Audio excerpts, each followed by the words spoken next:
Welcome back, everyone. Dr. Perry Bush back with us from Bluffton University. We're talking a little politics today. We'd been talking earlier about who will be running on the Republican side, on the Democratic side for president. But you do get this, especially with polls seem to back it up, you do get this growing sense from both parties that they're just not real happy with either a President Trump or a President Biden, and that they want to see some new faces, right?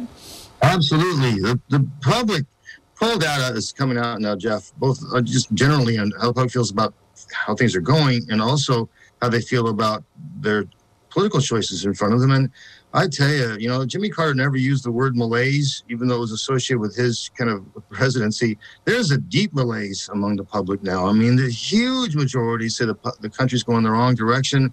People are deeply concerned about their ability just to pay their bills. The cost of living is going through the roof. Inflation is terrible. Gas prices are escalating, though actually they're coming down recently.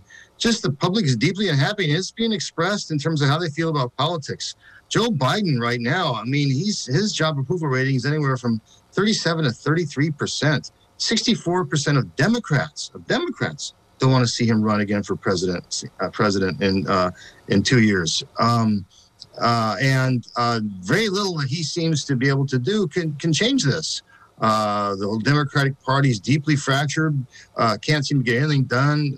They've got a bunch of policy programs that look popular. Issues on guns and climate change, Medicare, but they've got a small group of moderates who are just blocking them.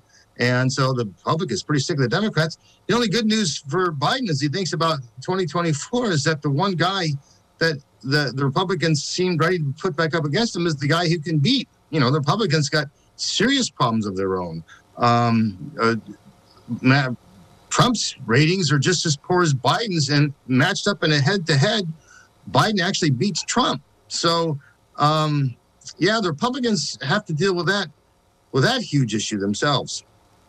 Yeah, it's interesting, too, to think of who could be future candidates for either party. What do you think about Mike Pence and Kamala Harris? Kamala Harris, I think the one criticism against her is we just don't see her as much as people would like to talk about issues. Mike Pence is not a favorite, obviously, with Trump supporters right now. Where do you see those two as possible candidates? Well, Kamala Harris is, by all accounts, a profoundly competent, decent person, but she polls even lower than Biden right now. So it's hard to imagine that she's going to get much traction, especially because what does she do? Unless Biden comes right out and says, I'm not running, she can do nothing without looking like she's trying to undermine him. So if the Democrats are looking for someone who they can brand as a winner, someone who could take them across the finish line in the fall of 24, Harris is not glittering with possibility right now. And Pence, I mean, well, we just watched the January 6th commission, the huge mob talking about hanging him. And at one point, Trump, according to the commission, suggested how that'd be a good idea. And, to put it mildly, for large numbers of Republicans, anywhere a fifth to a quarter say they think the election was stolen. Again, contrary to all the evidence, they think it was stolen. Pence is a guy who, to them, seemed to have caved. I can't imagine Pence is going to come across the stage. The guy that I think Trump is worried about is Florida Governor Ron DeSantis, who actually polls show is ahead of Trump now in the Michigan primary, a contested primary in Michigan. And that's one of the reasons I think that Trump may declare, they're talking about him declaring for the presidency in September, in a few months from now, to try to cut off DeSantis' steam. And that is shaping up to be a knockout political brawl if that trajectory keeps going.